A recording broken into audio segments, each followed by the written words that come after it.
Hello and welcome to Module 2 of Pepperstone's Intermediate Trading course, Charting Techniques. In isolation, most trading tools and methods rarely perform as expected without the external confirmation of other elements or indicators.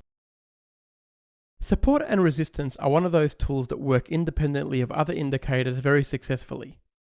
In fact, such is the power of support and resistance. Many trading strategies are built around them with very minimal external confirmations used to verify any trading opportunities. In this lesson, you will learn how to identify and trade horizontal support, how to identify and trade with horizontal resistance, how support and resistance can work together, and how to identify and trade role reversal zones.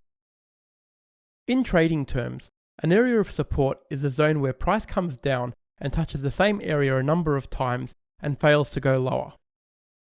Price then moves in an upward direction before coming down and trying to break lower at the same level. Two touches of the same area gives confirmation that the level is strong and may provide further support into the future.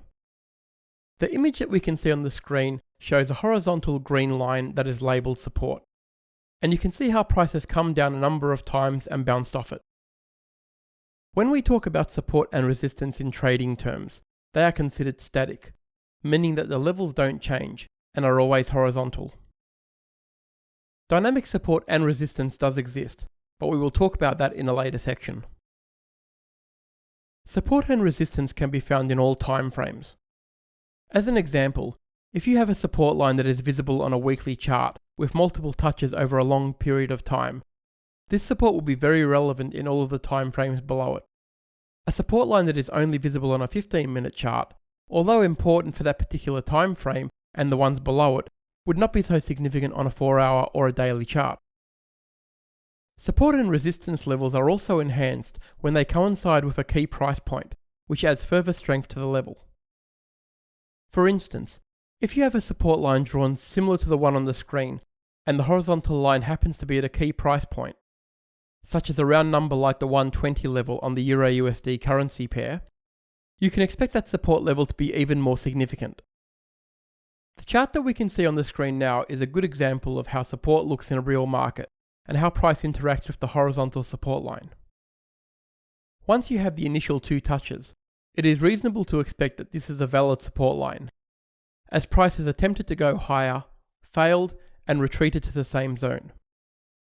You can now be confident that in the future, if price retraces here again, it should be met with a considerable amount of support to stop it from going lower, as it does in the example on the screen.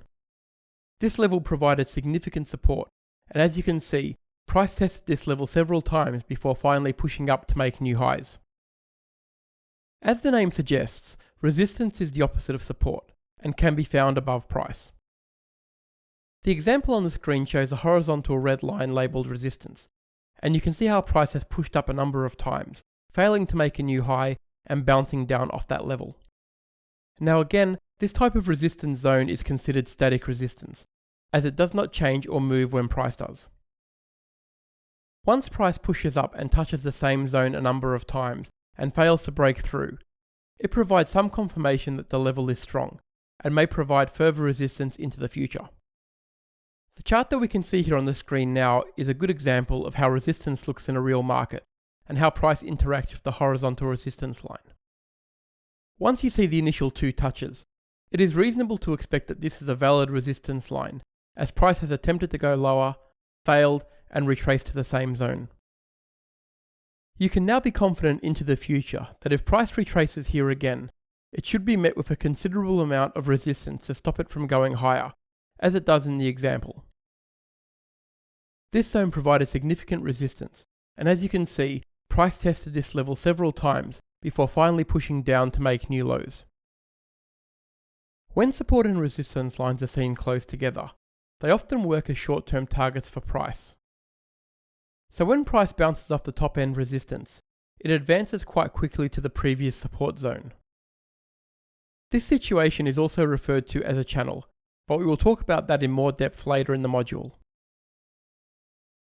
This happens often in many time frames, so keep in mind that when you are placing your trades based on support and resistance, the opposite zone is often a very good profit target area to aim for. Next, we will talk about the role reversal of support and resistance. In trading terms, a role reversal occurs in an uptrend when an area of resistance, similar to what we see on the screen, is broken, and price returns to the same level after moving higher, and finds support at the very area that was once resistance. Now, role reversal is not a new concept, but not many traders utilize the power of a role reversal area to its full potential, especially in longer term trends. The dynamics of role reversals are straightforward, and in the example on the screen, you can see that the price had trouble breaking through the resistance zone marked in red, and when it eventually did and went on to make a new high, it retraced all the way back to the same level marked in green. In normal trading, you would generally have to wait for at least 2 touches of a zone before you could expect it to be support and draw a horizontal line. But when price pulls back to an area of recent resistance, this is not the case, and any retrace to this zone would be expected to provide support on the first touch. In many ways, this area is even stronger than a standard level of support in an uptrend because of how price reacted to the area prior to breaking through. The very fact that the zone provided significant resistance recently adds to the strength of the support the zone may provide now. Role reversal also works the opposite way in a downtrend, where an area that was originally support becomes resistance once it breaks through. We can see in the example on the screen that once price breaks through the initial support, it makes a new low and pulls up to the same area it had trouble breaking through earlier. Now again, in normal trading conditions, you would have to wait for at least 2 touches of a zone before you could expect it to be a resistance level and draw a horizontal line. But when price pulls back to an area that provided recent support, the level would be expected to provide resistance on the first touch. An added benefit to trading a role reversal area is that you'll always be trading in the direction of the trend. This is because there would have to be a series of higher highs or lower lows for a role reversal area to appear, making role reversals a great entry point when combined with other technical signals. Now let's have a look at what role reversal looks like on a real chart, and how you can go about interpreting it. You can see here that price is in a sideways motion, hitting the top of the resistance zone marked in the red on 4 occasions, where each of the touches only lasted 2 periods before the market was rejected sharply to the previous lows. When price finally broke through the level, it extended up aggressively before pulling back to the same area marked in green, which remained a support base for a considerable amount of time. The example that we can see on the screen now is a role reversal in action, this time in a downtrend. You can see that price is clearly trending down, finding support in the areas highlighted in green, before breaking through and forming a new low and pushing up to retest the level marked in red. The importance of support and resistance zones and the role reversal of these zones cannot be understated, and many successful trading strategies can be built around this concept alone when these areas are traded correctly. In this session, we have learned how to identify and trade horizontal support, how to identify and trade horizontal resistance, how support and resistance can work together, and we have learned how to identify and trade support and resistance role reversal zones. This concludes section 1 of charting techniques. In section 2, we take a look at trend lines and how they can help confirm the strength of market trends. Trend lines are one of the most subjective trading tools, and this section teaches you the skills to validate quality trend lines in real time. Hello and welcome to Module 2 of Pepperstone's Intermediate Trading course, Charting Techniques. We have spent a lot of time in other modules discussing the importance of identifying the direction of the trend and trading in that direction. One of the best ways to not only identify the direction of the current trend, but also to enter trades in its direction is by using trend lines. This section will focus on how to identify trend lines as they appear, and how to trade them in real time, to ensure you get the most out of this very important trading tool. In this lesson, you will learn how to identify a trend line in an uptrend, how to validate a trend line in an uptrend, how to identify a trend line in a downtrend, and also how to validate a trend line in a downtrend. A trend line can be described as a straight line that connects at least two troughs in an uptrend, or two peaks in a downtrend, and extends in front of price to act as the next potential support or resistance level. Trend lines are amongst the most subjective tools you can use in technical analysis, so we will look at some of the rules to apply to ensure that you are looking at the most effective forms of this very useful trading tool. As the name suggests, an uptrend line is a straight line that slopes upward, connecting two or more troughs, and projecting forward in front of price to give potential future support, as you can see highlighted on the screen. Trend lines are considered dynamic support, and unlike a standard support or resistance line, the projection of the straight line is not horizontal, as the slope is governed by the aggressiveness of the current trend. An important part of a trading strategy when using trend lines is ensuring that they have been validated by the highs and the lows that they are supporting. The rules that we can apply to validate an uptrend are based around having a series of higher highs and higher lows, as we discussed in previous modules, and these are known as peaks and troughs. You can see on the image on the screen that the troughs are marked with a T, the peaks with a P, and the higher troughs with a HT, in sequence, which makes this a probable trend line. Now, to confirm that this trend line is valid, price must close higher than the peak that separates the first two troughs which touch the trend line, as you can see highlighted above with the red dotted line. Once price has made a new high, a higher peak must form sometime in the future, which now validates the trend line. There is a logical reason why this sequence of events needs to play out before you can rely on a trend line for support.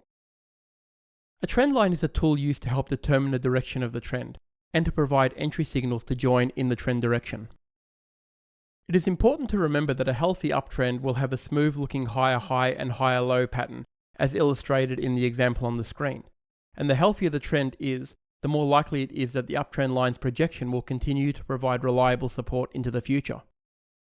If price is failing to make new higher highs in between the troughs that the trend line is based on, then this signals a weakness in the uptrend, making the viability of the projected trend line support less reliable. Let's now look at an uptrend in a real market to see how it can be located and traded. In the example that we can see on the screen, there is an uptrend in progress, starting with a trough marked A. Price moves up through and makes a peak, and retraces down to the trend line and makes a higher trough, marked B. Once price breaks through the high of the peak that separates the first two troughs that start the trend line, you have validation, and can now place trades in the direction of the trend next time price moves down and touches the trend line, marked C and D. Trend lines do not offer a projected take profit target when placing a trade primarily based on a touch, but they do have an assigned stop loss level, which is just below the lowest low near the touch of the trend line. Now, if price didn't penetrate the trend line, the stop loss can be placed just below the trend line itself, as you can see on the screen. There is no rule in place for how long a trend line may last, or how many times it can act as support before price eventually breaks through, but generally, while the market continues to make higher highs and higher lows, the uptrend remains healthy. The best way to identify when the strength of a trend line may falter is to keep an eye on the peaks. As we can see in the example on the screen, when a peak fails to make new highs, the market could be signaling a potential weakness or reversal in the uptrend. At this point, you should be mindful that the support the trend line has been providing may fail on future touches, and the trend may be reversing. A downtrend line is best described as a straight line that slopes in a downward direction, connecting two or more peaks, and projecting forward in front of price to provide potential future resistance. Again, these types of trend lines are considered dynamic resistance, as unlike a standard resistance line, the projection of the straight line is not horizontal, as the slope is dictated by the aggressiveness of the current price downtrend. In the example that we can see here on the screen, there is a series of lower peaks and lower troughs, which is common in a healthy downtrend. You can see that the line that joins the peaks is sloping in a downward direction, and price is hitting resistance every time it pushes up and touches the trend line. The rules that are applied to validating an uptrend line also apply to the validation of a downtrend line, only this time you are looking for a series of lower peaks and lower troughs.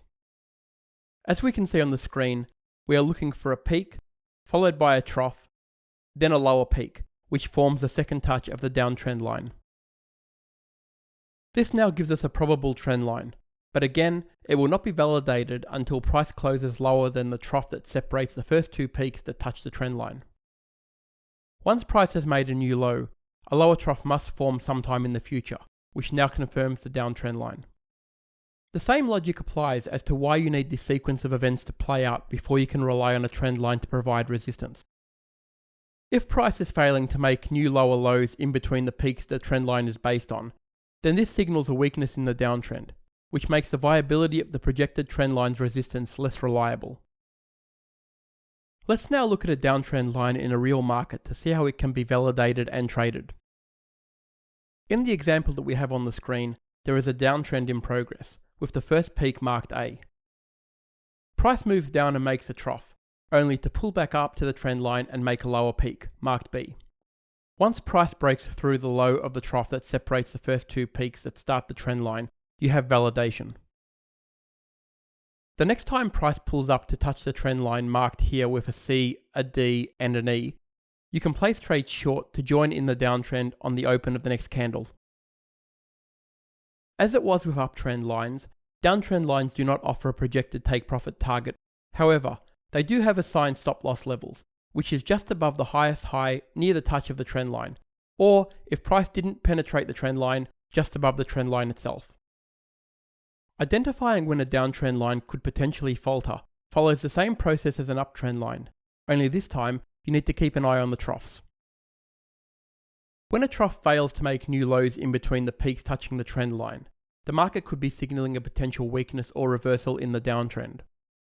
As you can see on the example on the screen, once a trough fails to make a new low and pulls back up to the trend line, the downtrend that has been in place could be starting to weaken. A common question I get asked about trend lines is what constitutes a touch. Do you use the high or the low of the candle, or does the candle or bar have to close on the trend line for it to be considered a touch? There is no right or wrong answer to this question, as both touches can be considered grounds to validate the trend line.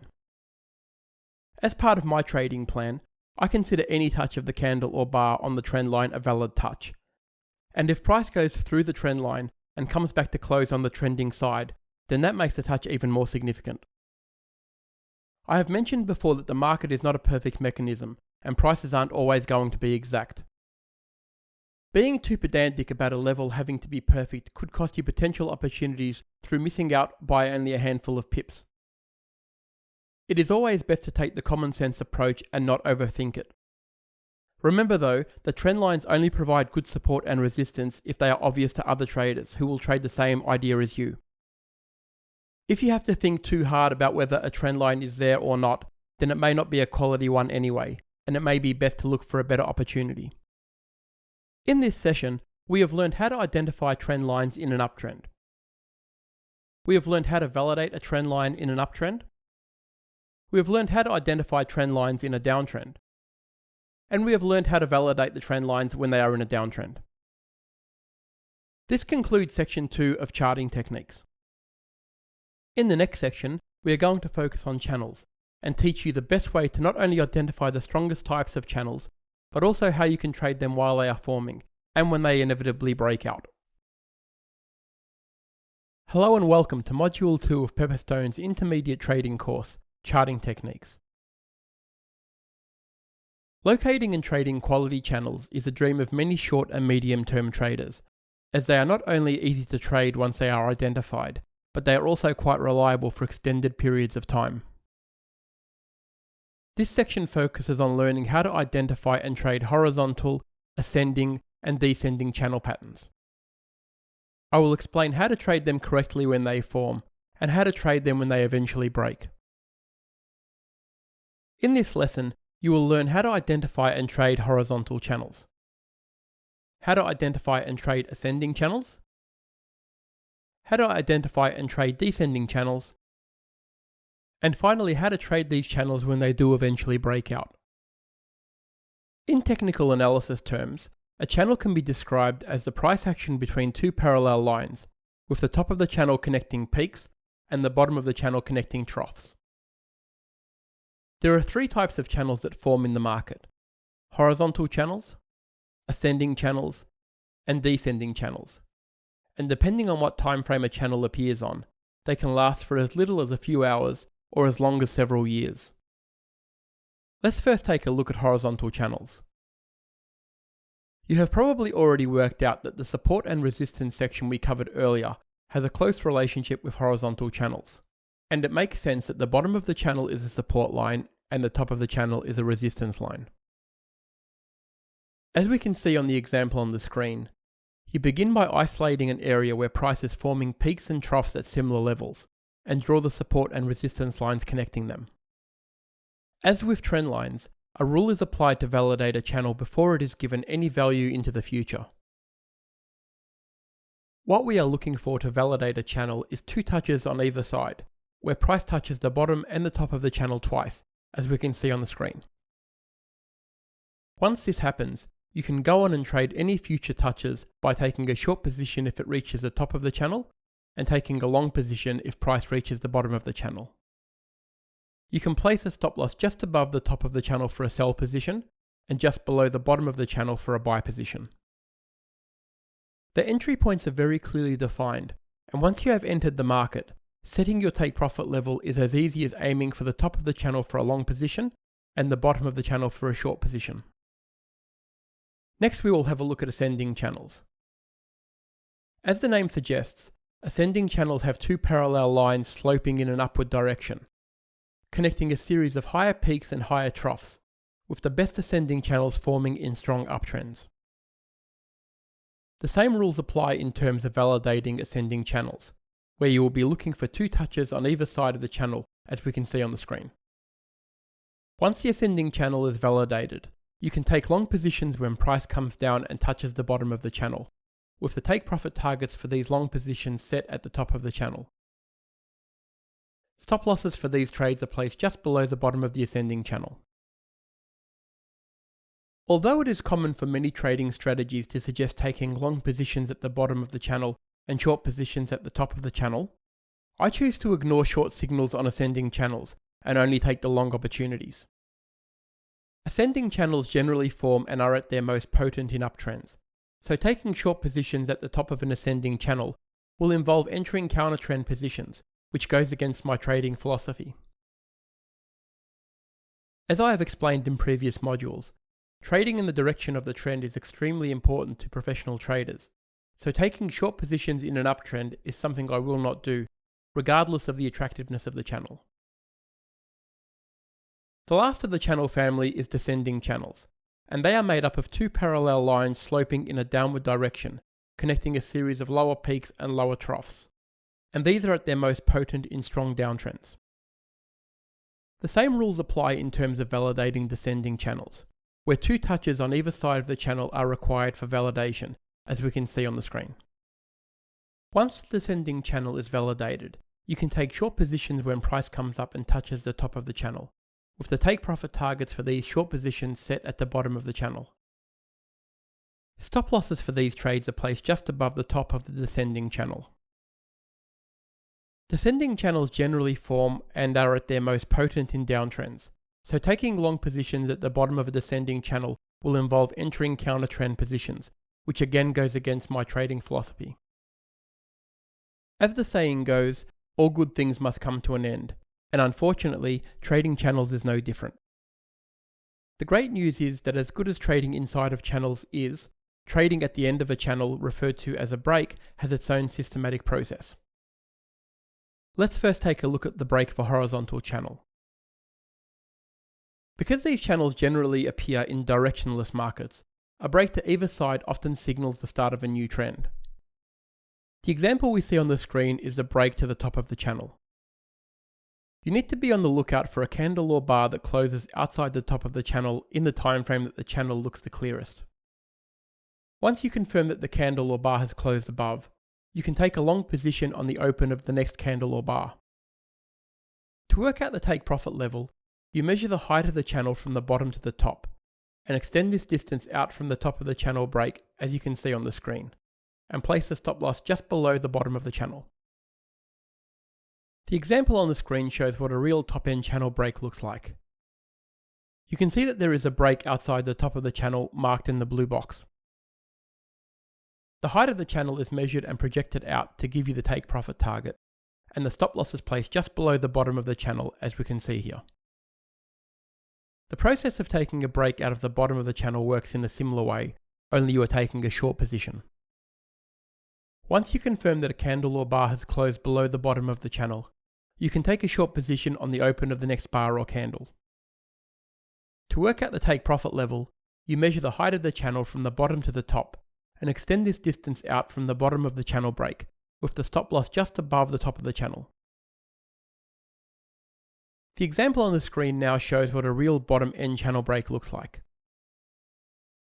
You can see that there is a break outside the bottom of the channel marked in the blue box. The height of the channel is measured and projected out to give you the take profit target, and the stop loss is placed just above the top of the channel, as we can see here. Now let's take a look at ascending channel breakouts. The best ascending channels form in an uptrend, so when they come to an end, the best breaks happen at the bottom of the channel, which generally signals a reversal of an uptrend. For this reason, you should only trade the bottom breaks of an ascending channel, because if you were trading the break of the top of an ascending channel, the trend would have to increase aggressively from what is already a healthy uptrend. Although this is possible and does sometimes happen, it is less likely to occur, so it doesn't make this method of trading consistently successful. The example on the screen shows a series of higher peaks and higher troughs, with the top and the bottom of the channel marked with parallel lines. Towards the end, there is a move that closes below the bottom of the channel. Once you confirm that the candle or bar has closed below the channel, you can take a short position on the open of the next bar or candle. To work out the take profit level of an ascending channel, you measure the height of the channel from the bottom to the top near where the break occurred, and extend this distance out from the bottom of the channel break. A stop loss for this trade can be placed just above the top of the channel, as we can see on the screen. Now we can see an example of what a real ascending channel break looks like. You can see that there is a break outside the bottom of the channel marked in the blue box. The height of the channel is then measured and projected out to give you the take profit target, and the stop loss is placed just above the top of the channel.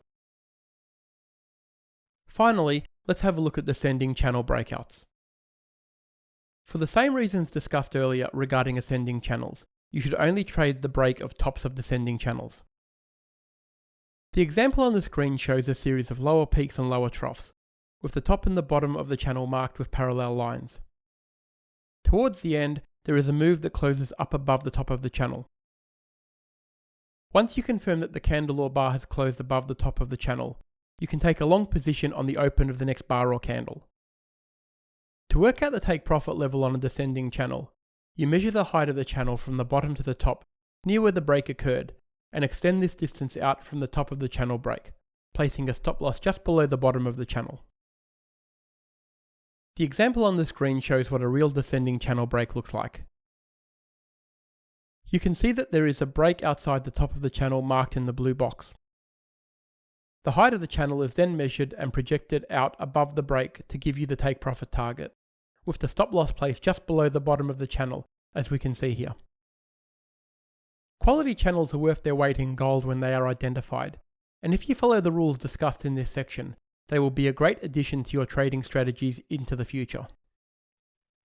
In this section, we have learned how to identify and trade horizontal channels, how to identify and trade ascending channels, how to identify and trade descending channels, and how to trade the breakouts when these channels do come to an end.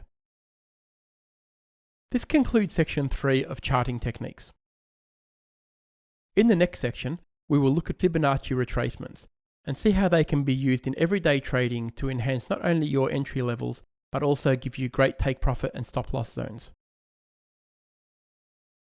Hello and welcome to Module 2 of Pepperstone's intermediate trading course, Charting Techniques. I am sure many of you have heard of the term Fibonacci at some stage, where in trading terms, Fibonacci fans, grids, retracements, and extensions are all very popular.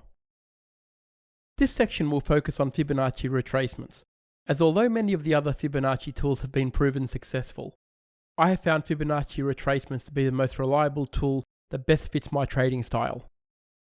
In this lesson, you will learn what Fibonacci numbers are, and why they are important. How to use and interpret Fibonacci retracements in an uptrend. How to interpret the most optimal Fibonacci retracement zones.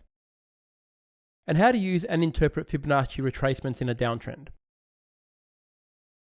Fibonacci numbers were first discovered in the 12th century by an Italian mathematician named Leonardo Fibonacci. Fibonacci numbers can be best described as a sequence of numbers where each successive number is the sum of the two previous numbers. As you can see on the example on the screen, each number is added to the previous number, and this process continues to extrapolate out theoretically to infinity.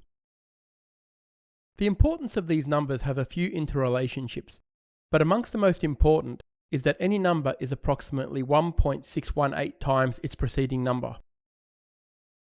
1.618 bears important significance and is also known as the golden ratio, or pi. Since its discovery, the golden ratio has been linked with great significance to many ancient structures and architecture, such as the pyramids and the Parthenon, and still today is used extensively in many engineering structures and modern-day scientific research discoveries. Let's first take a look at Fibonacci in an uptrend. In technical analysis terms, Fibonacci retracements are viewed as areas of support and resistance, and price often consolidates at these levels before continuing in the original direction of the trend. Fibonacci levels are widely used by traders to help identify zones to enter or exit positions, as well as areas to place stop losses and take profit targets. Fibonacci retracements in an uptrend are used to identify levels of support, and are drawn from the left to the right. When measuring the length of a move in an uptrend, you start the tool at the bottom of the lowest trough, and measure to the top of the highest peak to project the Fibonacci lines. The measurement is always taken from the lowest low of the candle or bar to the highest of the upswing, as you can see in the example on the screen. When the length is measured from the low to the high with the Fibonacci tool, 5 horizontal lines project forward to the edge of the screen. These support levels are calculated by dividing the vertical distance by the Fibonacci ratios of 23.6%, 38.2%, 50%, 61.8%, and 100%. Fibonacci lines are static lines that do not change once the levels have been drawn, so they are easy to monitor once they have been identified correctly. Fibonacci levels measure the percent move of the length that you are measuring, and as you can see on the example, the 50% Fibonacci level is half the distance of the entire move. Each of these lines represents an area of support where price pulls back during an uptrend, and with so many traders using these levels, the support is often significant.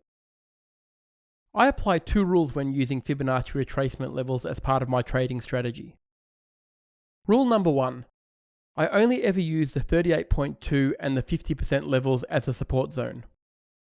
And rule number 2. The retracement level I am considering using as support must have at least one other form of support or resistance backing it up. Like so many other things in trading, Fibonacci retracements in isolation don't often work as successfully as you would hope, and much of this has to do with the subjectivity of where they are drawn. Now in theory, you could draw a Fibonacci retracement between any swing low and swing high, but if you are the only one seeing the retracement level you're expecting to be support, then the likelihood of it providing that support may not be so reliable. Remember that support at many Fibonacci zones becomes a self-fulfilling prophecy due to the number of people trading them. So it is important that only the quality retracements are used to ensure that as many traders as possible are trading the same thing. The inverse of the golden ratio is 0.618, and is considered by many traders the most significant level of the Fibonacci numbers, due to the historical significance and geometrical importance. As important as this level may seem, I don't consider it the most important level. In fact, if price is in an uptrend and pulls back all the way to the 0.618 level, then in my eyes, the uptrend has taken a significant step backward, and any future move up may be debilitated by the many support zones it had to break to reach this level. It is important to remember that quite often, support zones become role reversal areas, and many act as resistance for price to move back through them. The example on the left of the screen shows how we can measure a swing low to a swing high with the Fibonacci tool, which will bring up the key levels. The first place you would expect to find support will be the 23.6% level. Now, although this level is a Fibonacci level, in my experience, it must be a very strong trend with shallow pullbacks for this level to hold, so I generally discard it. The next level you would expect to find support will be the 38.2% level. Price moves down and touches this level, and then reverses and continues with the uptrend. Although it may find a little bit of resistance at the 23.6 level, you would still expect the move of the trend to break through. On the right of the screen there is another example of a move up. Again, the move is measured with the Fibonacci tools and the lines are projected out. As we can see in this example, price again breaks through the support level at 23.6 and goes on to break the 38.2 and the 50% levels, the zones I consider the most important. Now once price gets to the 61.8 level, it reverses and tries to go higher. The problem now is that there are 3 new resistance zones that price has to break through in order to move higher, with 2 of them, the 38.2 and the 50% levels, considered significant. This trend has already lost a significant amount of momentum to reach this zone, and now has to contend with the extra resistance that may not have been there in the initial move up. This is the reason I only use the Fibonacci retracement levels of 38.2 and 50% in my trading, as these levels complement the movement of a healthy trend. When trading in any direction, it is always important to identify any obstacles that may be in your desired path prior to entering a trade. Resistance such as role reversal zones can prove to be difficult areas for price to break through, and can often put stop loss levels which may have otherwise been correct under increased pressure. Let's now look at a real chart and put these rules into practice. The example on the screen shows a market that is making a series of higher highs and higher lows, and you can pick the swing low and high level to measure the Fibonacci tool. The Fibonacci zones are then projected out to give horizontal support lines, and you can see that price came back down to touch the 50% level. This meets the requirements of the first of the rules, as this is one of the key Fibonacci levels and should provide strong support. We can now look back to search for other evidence as to why this level may have greater support. Over on the left you can see the same area was resistance not that long ago, with the market rejecting off it. This area could now have a role reversal and provide extra weight for this level of support. This confirms the second of the rules, which gives us the all clear to treat this level as a solid support zone for a trade. Let's now look at Fibonacci in a downtrend. When Fibonacci retracement levels are used in downtrends, they offer a level of resistance. As we can see on the screen, Fibonacci levels are drawn from the left to the right, and when measuring the length of the move in a downtrend, you start the tool from the highest peak and measure to the bottom of the lowest trough to project the Fibonacci lines. As you can see in the example on the screen, when the length is measured from the high to the low with the Fibonacci tool, the 5 horizontal lines project forward to the edge of the screen.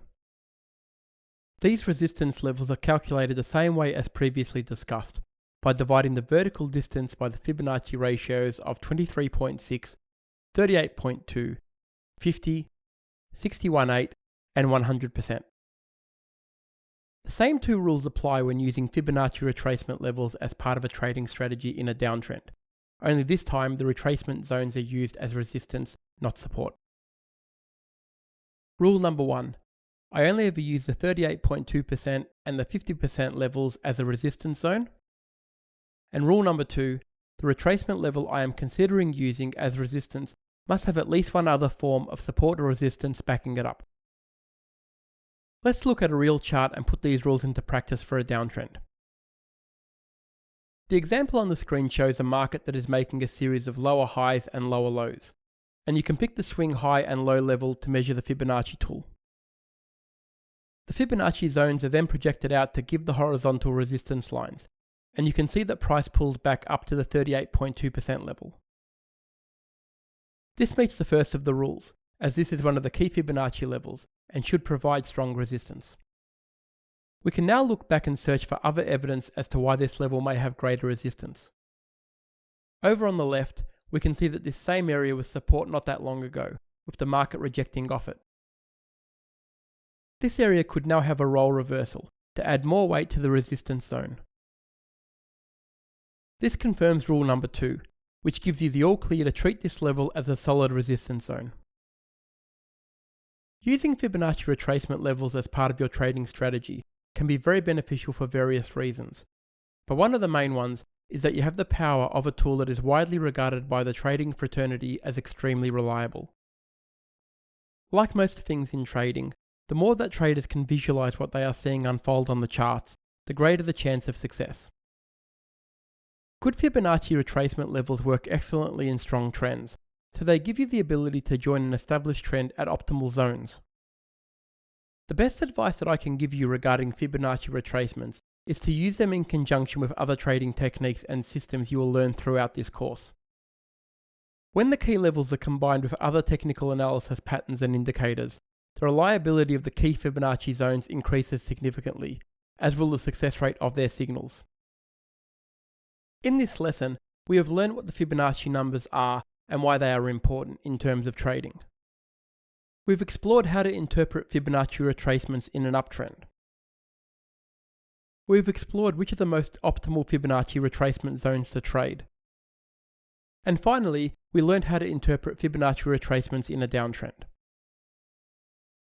This concludes Module 2 of Pepperstone's Intermediate Trading course, Charting Techniques. In the next module, we are going to explore some of the most popular chart patterns used by traders, including double tops and bottoms, head and shoulders, flag patterns, and triangle patterns. We will explore each of their components and work out which chart patterns work best in which particular market conditions.